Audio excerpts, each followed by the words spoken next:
Bon, eh bien, alors nous reprenons et donc nous commençons par le Moyen-Âge, ce qui est bêtement logique, et nous commençons avec la communication de Madame Pascale Bourgain, qui est professeure à l'École nationale des Chartes et depuis moins d'un mois correspondant de l'Académie des inscriptions et belles-lettres, et qui est une très grande spécialiste de latin médiéval. Je veux dire, elle, c'est une médio-latiniste sensible, mais vous me direz, c'est plus fréquent que les sociologues sensibles, voire, je n'en suis pas sûr. Et c'est à la fois une philologue irréprochable et en même temps quelqu'un qui a le sens de la littérature, ce qui est moins fréquent dans nos études qu'un vain peuple pourrait le penser. Allons-y. C'est un colloque, c'est un séminaire, nous ne faisons pas de longue présentation. Ah oui, si, je dis tout de même, bon, je n'énumère pas son œuvre abondante, le fait que toute l'étude, toute la réflexion sur la poésie médiévale repose sur un article intitulé « Qu'est-ce qu'un vers ?» qui est ma nourriture presque quotidienne. Mais je dis, puisque Dominique Gouste, ancien directeur du livre de poche, est présent, que nous avons repris, il faut dire que le livre est d'abord paru en 1818, il faut être honnête, n'est-ce pas? Mais nous avons repris dans l'excellente collection Lettres gothiques l'anthologie de poésie latine médiévale de Pascale Bourgain, qui est un des fleurons de la collection. Bon, ma chère, allez-y.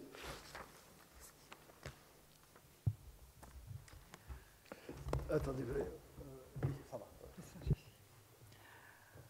Je vais donc vous parler du latin au Moyen-Âge, et pratiquement, je n'ai plus rien à dire, puisque Michel Zinc a tout dit, et de la façon la plus juste.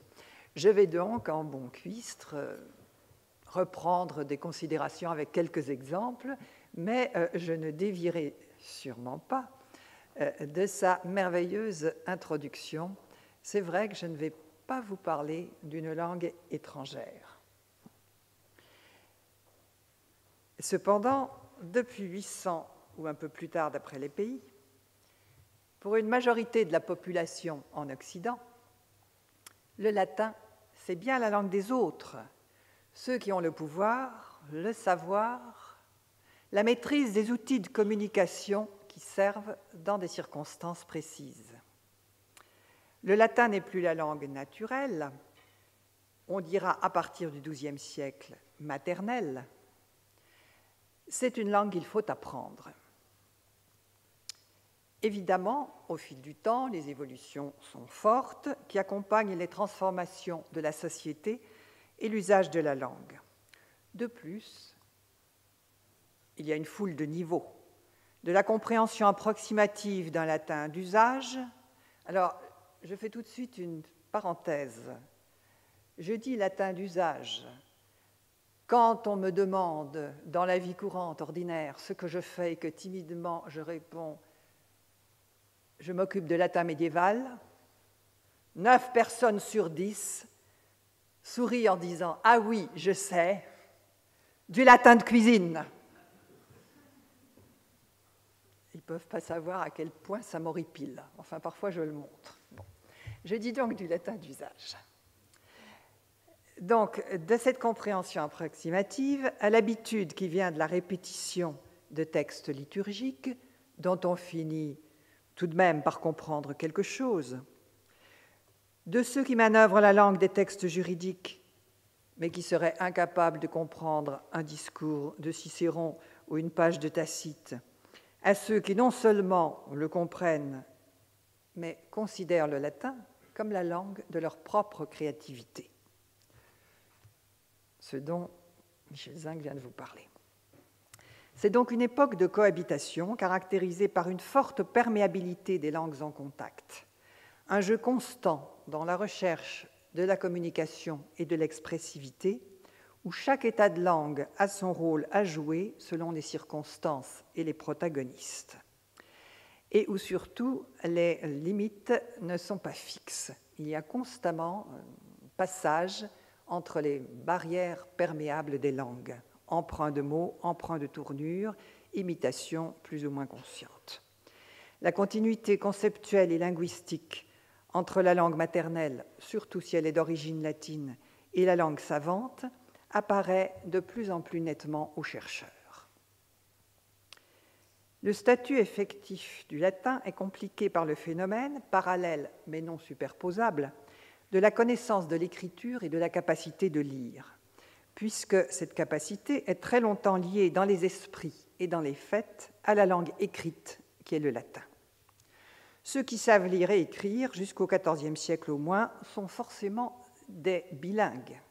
Ils savent aussi le latin. Pourtant, les deux notions ne sont pas superposables. On a écrit très tôt des gloses en langue vernaculaire, on a confié au parchemin des traductions très tôt. On apprend en principe à lire et à écrire en latin, mais surtout dans les pays germaniques, d'autres apprentissages restaient possibles et nous en avons des témoignages.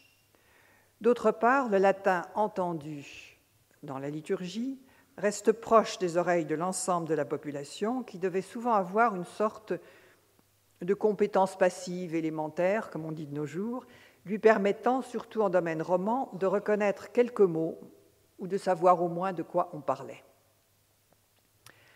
Nous allons donc laisser de côté ceux qui, tout en comprenant un peu, en étant capables de répéter ou de copier sans trop de précision, comprennent donc un latin bien prononcé selon leurs propres habitudes et peuvent baragouiner en latin simplifié si c'est nécessaire, comme tous ces gens qui, de nos jours, faute d'usage, ne peuvent parler une langue étrangère sans hésitation et sans faute.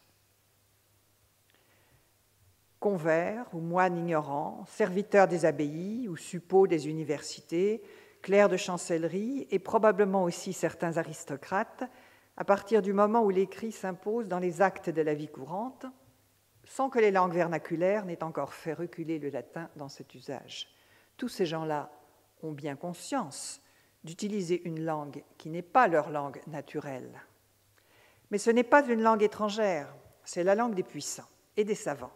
Donc la langue de ceux qui leur sont supérieurs, plus puissants ou plus savants, sur le plan politique et intellectuel ou sur le plan spirituel.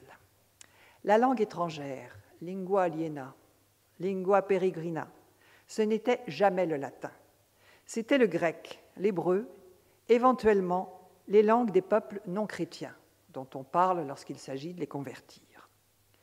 À plus forte raison, pour ceux qui s'en servaient, le latin était senti comme langue de prestige, de savoir, d'usage professionnel, la langue de l'art s'opposant à la langue de la nature, mais pas comme une langue étrangère.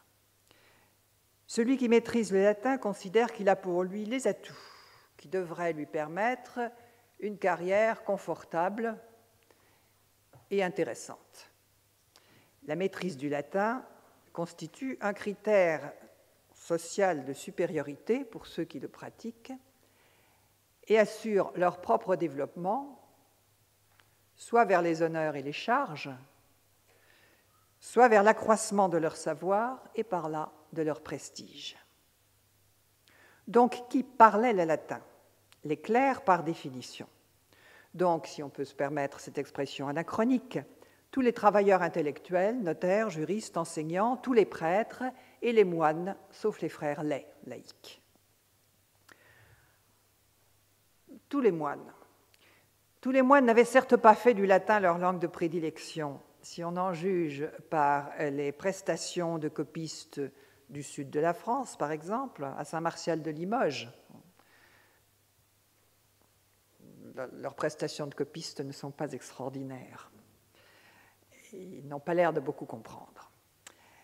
Les opinions récentes sur le degré de capacité des moines à s'exprimer en latin varient considérablement. Les uns, comme Thomas Hay, le voyant essentiel dans la communication orale interne, les autres, comme Julie Barrault, tout récemment, insistant sur les difficultés du commun des moines et jugeant le latin réservé aux circonstances solennelles. D'après Guibert de Nogent ou Giraud de Bari, donc au XIIe siècle, même des personnages avancés dans la hiérarchie ecclésiastique et jusqu'au pape étaient parfois handicapés pour parler le latin. Certains prélats, par leur qualité d'administrateur ou les droits que leur confère la naissance, peuvent occuper des charges importantes, mais ne sont pas capables de prendre la parole en public sans faire sourire les vrais initiés. Ceux-là ont de toute façon, comme les grands de ce monde, des collaborateurs qui pallieront leurs insuffisances en leur soufflant la terminaison juste à l'oral, car il faut sauver les apparences, et rédigeront ensuite les écrits nécessaires. C'est un texte de Giraud de Bari, extrêmement drôle. Il est possible que l'aisance véritable soit plus chez le secrétaire du cardinal que chez le cardinal lui-même, chez le collaborateur efficace que chez le décideur. Le latin est nécessaire donc dans la vie politique et diplomatique. On apprend le latin aux garçons des familles royales s'ils ont vocation éventuelle à devenir rois un jour. Ainsi, les premiers Valois étaient plus ignorants du latin que leurs prédécesseurs de la branche directe, jusqu'à Charles V, qui avait été élevé comme héritier du trône. Ces dirigeants, sans doute, n'ont cessé de considérer le latin comme un outil, à l'exception de quelques rois lettrés. Mais en leur qualité de laïcs, ceux-là restent très conscients des problèmes de communication et soutiennent assez volontiers, comme Acer, comme Charles V, les entreprises de traduction. Ce sont leurs collaborateurs, donc chanceliers, notaires et secrétaires, qui ont une véritable pratique de la langue. Dans des cas extrêmes, ces spécialistes de l'écriture qui écrivaient le latin, de préférence, le parlaient avec autant de maestria. On admire, on nous cite effectivement les personnes capables de parler le latin avec à la fois autant de rapidité et d'abondance que leur langue maternelle, ce qui leur donne aussitôt un net avantage dans les échanges internationaux. Si leurs interlocuteurs, obligés eux aussi de parler latin, sont moins à l'aise qu'eux. Les échanges oraux devaient être parfois relativement simplifiés, puisqu'on signale que tel ou tel personnage, ainsi Suger, l'abbé de Saint-Denis, décrit par Guillaume de Saint-Denis, parle le latin comme il l'écrit. Cette aisance supérieure devait néanmoins être assez rare, mais après tout, parler comme on écrit, même dans sa langue maternelle, n'est pas à la portée de tous. Même dans les milieux étudiants, le latin, qui est la langue des cours et des exercices, n'a sûrement jamais été la seule langue parlée. Si les étudiants à Paris se sont organisés en nations, la question linguistique y a sans doute une importance, encore que chaque nation regroupait plusieurs langues maternelles différentes, comme la nation anglaise qui englobait aussi les Allemands. Les sujets d'entretien terre à terre étaient sans doute traités dans la langue maternelle entre étudiants de même origine, mais dès que les échanges avaient un certain degré d'intellectualité, les étudiants se servaient du latin, au moins jusqu'au XIVe siècle, par l'habitude des disputes, des séances de discussion organisées, parce que le vocabulaire était plus précis et parce qu'ils y étaient mieux habitués. La poésie d'origine visiblement scolaire est pratiquement toujours en latin, ou bien bilingue. Les termes grammaticaux, les allusions au monde des écoles sont rares dans les poèmes en langue vernaculaire. Cependant, les étudiants considéraient le latin comme leur langue, celle qui les distinguait de la population, des bourgeois et des artisans qu'ils côtoyaient. Leur quartier, c'est le quartier latin. C'est l'écriture en latin, cependant, qui nous livre, le plus souvent indirectement, le plus de témoignages. Et non ces mots qui ont prononcés en latin qui ont disparu. Le passage par l'écriture qui assure la pérennité de la mémoire, au-delà de la vie d'un homme, donne au latin, au moins jusqu'au XIVe siècle, un poids décisif. Écrire en latin, langue de l'écrit par définition, allait de soi. C'était se placer dans la continuité des textes sacrés, abondamment commentés, des auteurs antiques, imités à titre de formation ou par plaisir, des pères de l'Église, constamment médités et appelés à nourrir la réflexion. Si on écrit pour la postérité, on écrit en latin. Si l'on veut être lu en dehors de la sphère locale, de même, puisque le latin rend un texte accessible dans un espace plus vaste. Nous conservons donc infiniment plus de justifications pour avoir choisi comme véhicule la langue vernaculaire que de réflexion ou de justification sur l'usage de la langue latine, de la grammaire, comme disait Dante, vous venez de l'entendre, comme on a dit du IXe au XIIe siècle, jusqu'à Dante. Comme seul le latin permet une communication large, non réduite dans l'espace à une province ou un pays, il joue le rôle de médiateur culturel indispensable pour un auditoire réputé bilingue. S'il ne joue pas ce rôle, c'est-à-dire s'il ne fournit pas rapidement l'expression juste à la pensée des utilisateurs, ceux-ci passent sans état d'âme, au moins depuis la fin du XIIe siècle, à la langue vulgaire qui leur permet une expression plus précise dans la trame de leur latin. Ils latinisent, ou ils indiquent le mot étranger. Car ils utilisent le latin par commodité et non par purisme ou conformisme. On rencontre quelques rares exemples de crispation au haut Moyen-Âge, dans la crainte de ce que les grammairiens antiques stigmatisaient comme la barbarolexis, introduire des mots barbares. Mais, en revanche, beaucoup de liberté du XIIe au XIVe siècle. Rien de comparable à ce que sera la surveillance mutuelle entre les traits du Quattrocento. En effet, pour ceux qui ont assimilé assez de cette langue seconde, pour comprendre, imiter, suivre et parfois se glisser parmi les détenteurs de la puissance politique ou de la puissance intellectuelle, il ne s'agit plus de la langue des autres, il s'agit bien de la leur. Alors, un à côté, pour le notaire ou le greffier qui transpose au fil de la plume les déclarations de témoins qui parlent souvent des langues vernaculaires différentes de la sienne, le latin est sa chose, son outil.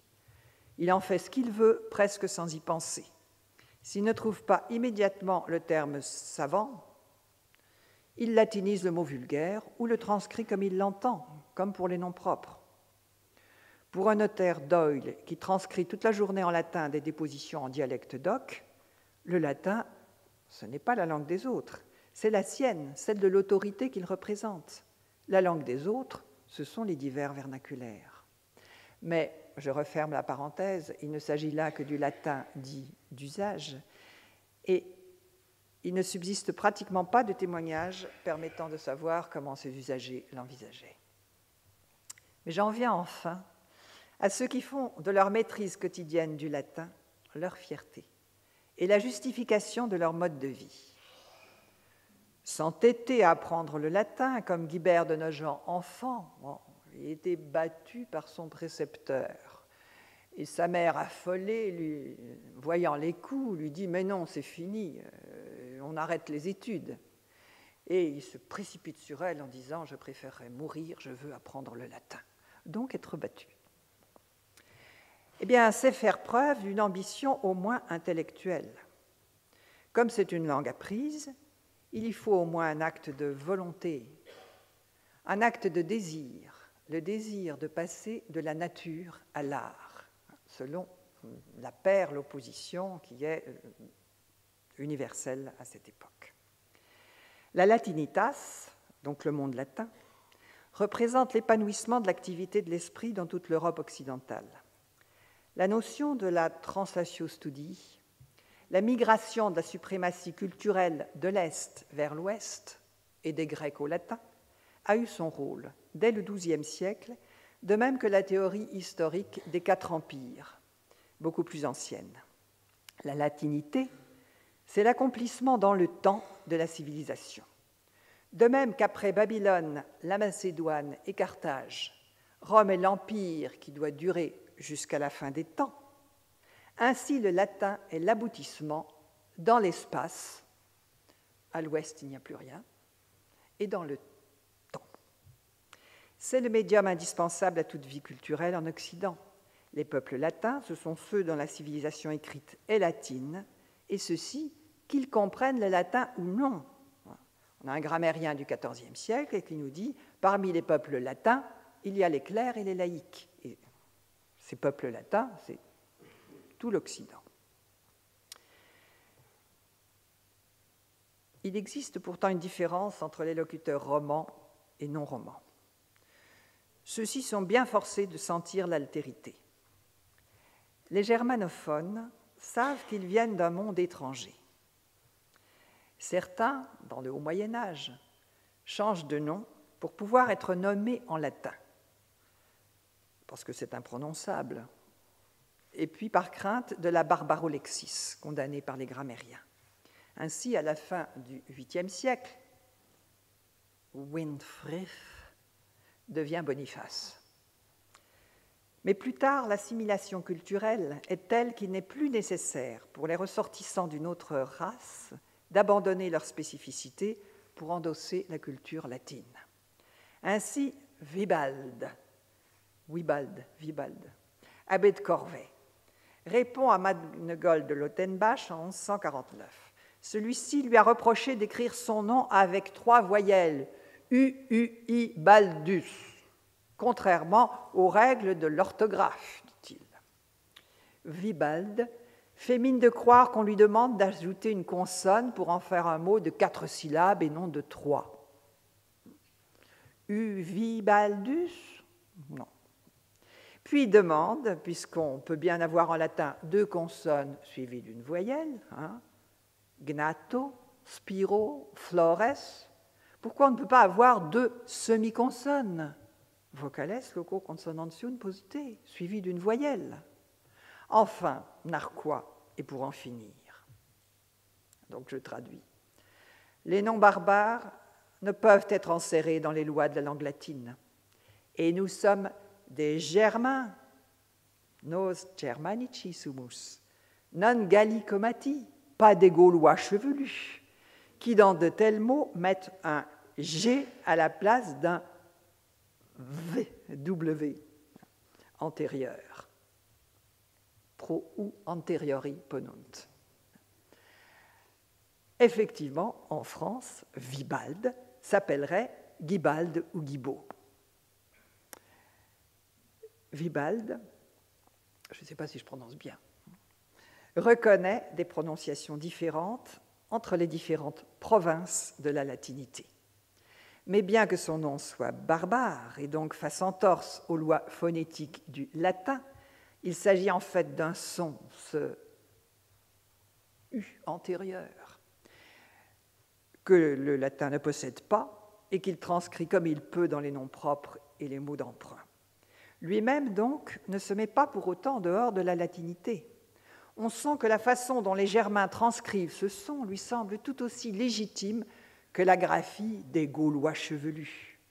Expression qui rappelle le temps où une partie de la Gaule n'était pas soumise au pouvoir romain et donc était quasiment aussi peu latine que la Germanie. Ces ex-Gaulois ne comprennent pas la phonétique germanique, mais, sous-entend Wibald, ils n'ont pas plus de droit que les Germains à occuper ou à représenter la latinité qui est universelle. D'ailleurs, la latinité évolue dans le temps, puisque les grammairiens du XIIe siècle et encore du XIIIe n'ont aucune vergogne à se démarquer des règles antiques en disant que désormais, nous les latins, nous disons autrement. Et là, il y a effectivement 2 courants.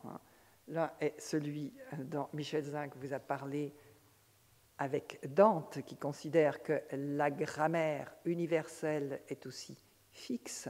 C'est la forme que prend la langue dans le domaine latin, la langue raisonnée, la grammaire.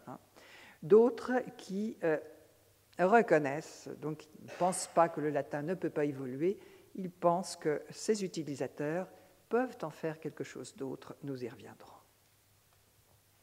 Nous les latins, nos latini. Lorsque l'expression vient sous leur plume, il peut s'agir de se distinguer des Grecs, donc chez un certain nombre d'individus, Rémy d'Auxerre, Gilbert de la Porée, en sceau du Saint-Sépulcre, ou de se distinguer des Hébreux, chez Saint Bruno, chez Saint Faustus Amalarius, chez un certain nombre d'anonymes. En tout cas, il s'agit presque toujours de questions linguistiques, de problèmes de vocabulaire ou de syntaxe, de comparaison de versions bibliques en différentes langues. La communauté de langue des latins leur permet à tous le même contact avec les langues de culture. Les auteurs en contact avec le saxon utilisent aussi l'expression pour donner la traduction latine d'un nom de lieu ou d'une expression saxonne. Par exemple, dans l'éloge d'Emma, in commune Emme, quod nos latini montem fraxinorum possumus interpretari, que nous les latins nous pouvons traduire mondefrem, un nom qui avait été cité en saxon. Quod nos latini dissimus, chez Orderic Vital. On pourrait traduire donc que nous disons en latin, et le nous comprend des locuteurs aux langues maternelles très diverses. Il est rare que la distinction prenne des aspects politiques autant que culturels, comme cela arrive dans les royaumes latins de Jérusalem, où la cohabitation des communautés se fait plus proche. Ainsi, lorsque Anceau, chantre du Saint-Sépulcre de Jérusalem, parle des parties de la Sainte-Croix, dont une partie est détenue par les Grecs de Saint-Saba, une autre par les moines de la vallée de Josaphat, la troisième par nous les Latins. Mais la différence linguistique s'ouvre insidieusement sur des clivages idéologiques, comme chez Anselme de Cantorbéry à propos de la procession du Saint-Esprit contra Grecos. Negatur agressis, elle est niée par les Grecs, sicut nos latini confitemur, alors que nous la confessons ainsi, nous les latins. Nec recipiunt doctores nostros latinos, mais ils n'acceptent pas, ils ne reçoivent pas, ils n'admettent pas nos docteurs latins. Les susceptibilités s'aiguisent à l'occasion de ces affrontements. Nos docteurs latins, doctores nostros latinos, ne sont pas les premiers dans l'ordre chronologique. Parmi toutes les épîtres de saint Paul, il n'en est qu'une aux Romains, fait remarquer Pierre Abélard. C'est pour que nous, les latins, nous ayons peu à nous enorgueillir et que nous comprenions combien les connaissances des autres nous sont nécessaires. Les textes primordiaux n'ont pas été écrits en latin. Et les autres langues sacrées, l'hébreu, le grec, restent souhaitables pour qui veut faire un travail d'exégèse sérieux. Mais enfin, cette infériorité historique a été bien rattrapée par les pères de l'Église et les philosophes modernes. La recherche de la sagesse, ce qu'on nomme philosophie, est désormais latine, comme le dit fièrement Roger Bacon. La philosophie, désormais, a été donnée au latin, et toute complète, et composée en langue latine. Et ça s'est fait de mon temps. Donc 13e. Ceci sans doute grâce aux traductions depuis saint Jérôme, mais en insistant, dans le cas de Roger Bacon, sur le développement philosophique contemporain. Chez cet Anglais, nos latini est une expression récurrente, par laquelle il exprime le poids et la cohésion culturelle de l'Occident latin. Avant d'être la langue de la pensée, le latin est la langue de la religion. C'est la langue dans laquelle chacun, dans l'Occident latin, a appris à louer Dieu, d'où un attachement que certains expriment avec une énergie convaincue. Dieu veut, je pense, que soit préférée, par une sorte de respect et d'amour, la langue qu'il veut voir utilisée aux affaires de l'Église et transmise par écrit aux générations futures. Donc, même si la langue hébreu et la grecque ont été données à nos ancêtres en cet ordre, jadis, cependant, comme elles ne nous viennent pas par l'usage, mais seulement par ouï-dire et comme de très loin, les abandonnant, leur disant adieu, mot à mot, nous appliquons notre intelligence au latin, qui est proche de nous. Si nous ne sommes ni obtus ni mauvais, nous le comprenons et nous l'aimons. Sûrement, la langue que chacun doit vénérer d'un respect affectueux, c'est celle à travers laquelle il entend le plus distinctement prêcher le vrai Dieu.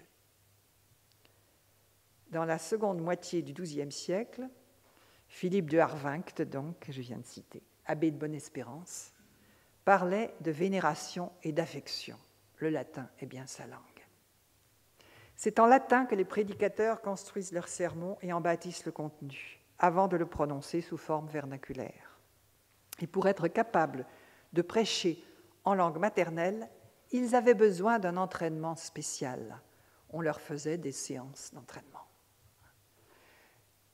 C'est en latin qu'ils riment le plan du sermon, pour mieux le mémoriser. La langue écrite spontanée d'un prédicateur, depuis le sermon sur Jonas, c'est le latin.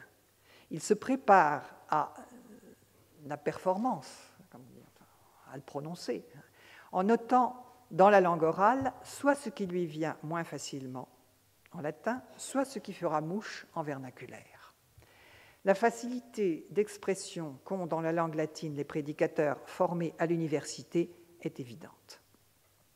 Pour la plupart des auteurs, le latin est certainement une langue écrite plus spontanée que le français. Pour ces intellectuels, donc, il ne s'agit pas de la langue des autres, mais de la langue qui leur permet de comprendre ce qui leur tient le plus à cœur, mais surtout leur donne accès à leur propre intellect, en même temps qu'au monde inépuisable des contacts culturels avec leurs contemporains ou avec les auteurs du passé.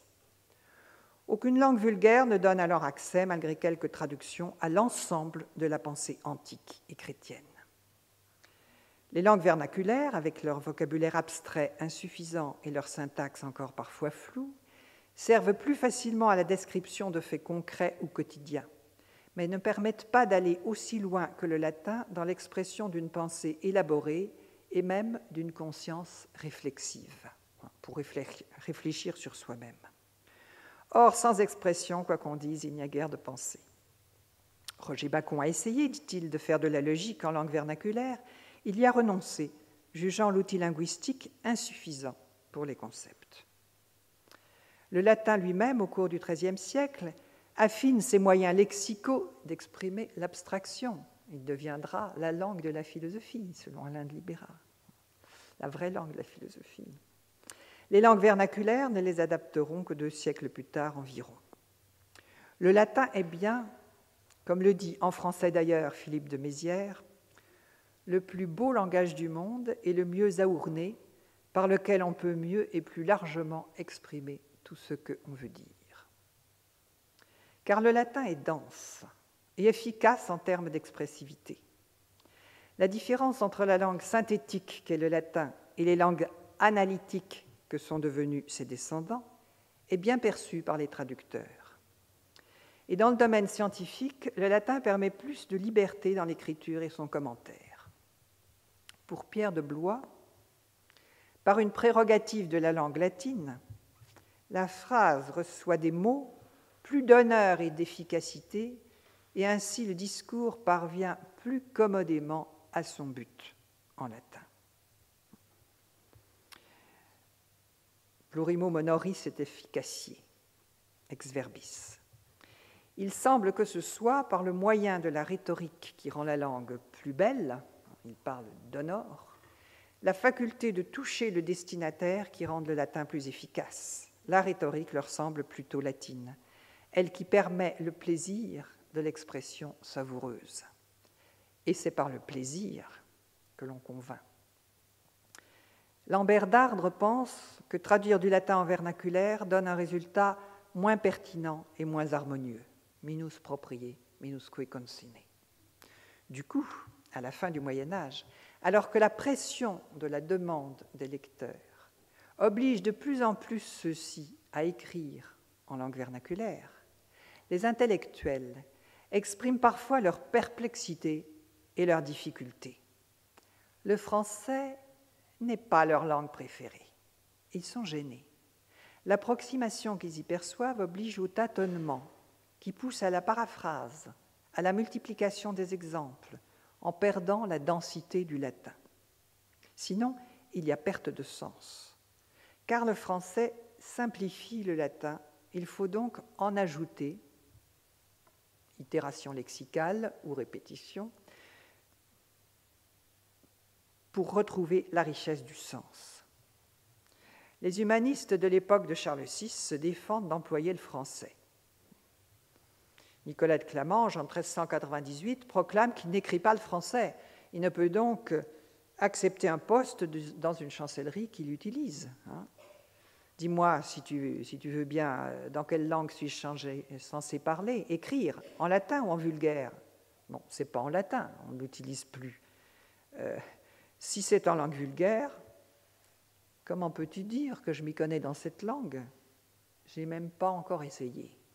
Nectum attigi. Il n'a jamais écrit en français. Puis il y a les questions de style à cette époque-là, bien sûr.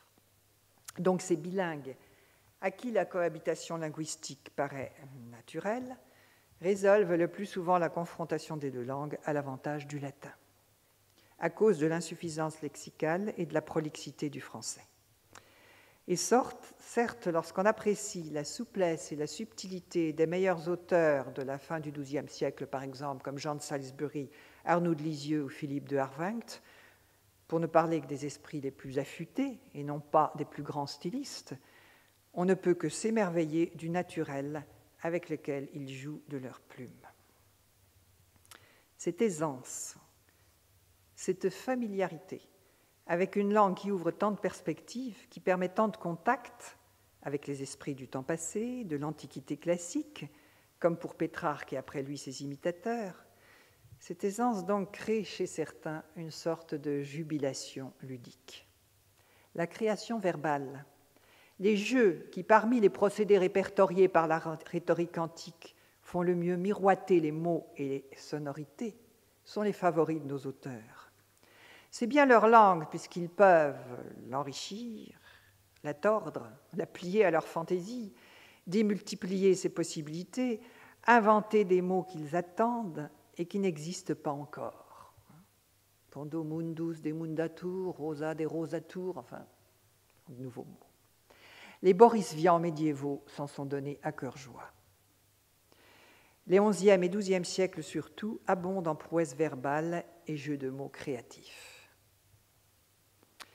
Les auteurs ont aussi tiré des virtualités de la langue latine des possibilités esthétiques non encore exploitées ou à peine indiquées comme des voies à ne pas trop suivre dans les traités antiques. La transformation de l'accent tonique au IIe siècle de notre ère avait bouleversé le rythme interne des phrases. Puis le rétablissement des finales dans la prononciation à partir du IXe siècle, plus clairement prononcé peut-être que dans l'Antiquité, invitait à porter l'attention sur les sonorités. C'étaient des possibilités latentes dans la langue latine, si riche en terminaisons identiques, mais que l'Antiquité avait contenues comme des artifices secondaires, alors qu'ils vont devenir créateurs de formes et même de modes de pensée. Il en naquit un latin fait de balancement et de parallélisme, très rythmé, souligné par les finales, attentif aux homophonies, au rythme, qui s'épanouit avec une splendeur indéniable dans la prose rimée à partir du Xe siècle, dans la haute prose de l'époque monastique et dans la poésie rythmique. C'est véritablement une création de formes nouvelles à l'intérieur de la langue latine, mais qui transforme son esthétique en exploitant les capacités, les possibilités ouvertes par l'évolution linguistique et en s'adaptant aux sensibilités contemporaines. C'était ce qu'aimaient les gens de l'époque.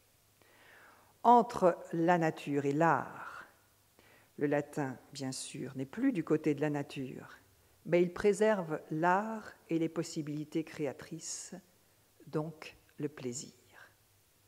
Il y a donc eu tout au long du Moyen-Âge des auteurs qui écrivaient en latin, non parce qu'ils s'y sentaient obligés ou ne pouvaient faire autrement, mais avec bonheur. Je vous remercie.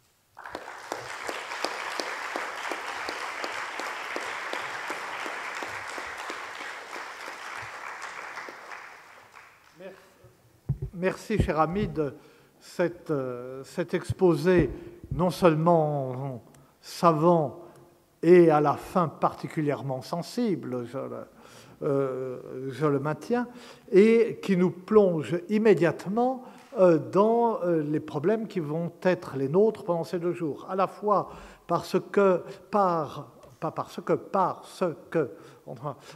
la situation du latin au regard des langues vernaculaires au Moyen-Âge a de général des cas qui se retrouvent bien à d'autres époques et avec d'autres langues, la capacité à exprimer l'abstraction dans la langue savante, les différents usages qu'on en fait, et aussi par ce que la situation a de particulier. Cette langue, qui n'est pas une langue étrangère, qui n'est jamais définie comme une langue étrangère, mais qu'on a le plus grand mal à apprendre, que beaucoup de ceux qui devraient la posséder parfaitement ne possèdent pas parfaitement, et cette langue qui a une supériorité dont on jouit, supériorité de la brièveté, supériorité de la capacité à rendre l'abstraction, et supériorité qui produit chez ceux qui la maîtrisent une jubilation, vous avez utilisé le mot, et la jubilation de jouer comme de l'extérieur avec cette langue, de l'extérieur, puisqu'on réintroduit par exemple des effets de prononciation ou des effets phonétiques qui ne suivent pas l'évolution normale. C'est vraiment une richesse prise à une langue qui n'est pas la sienne, ou une richesse apportée comme de l'extérieur à une langue qui n'est pas la sienne. Alors, il y a 1000 questions à poser à Pascal Bourgain. Je ne sais pas si j'ai bien fait en proposant tout à l'heure ce déroulement, mais puisque c'est fait, nous n'allons pas nous dédire, et à moins que la salle préfère autrement, nous sommes libres comme l'air. Mais nous pouvons peut-être prendre un petit quart d'heure de pause maintenant, écouter Karl-Heinz Stierle, puisqu'il y a tout de même une parenté entre les 2 communications, et nous aurons ensuite probablement une plage assez grande de discussion à la fin de la matinée pour tout le monde. Si ça vous va, oui, personne n'ose dire le contraire, donc on marche comme ça.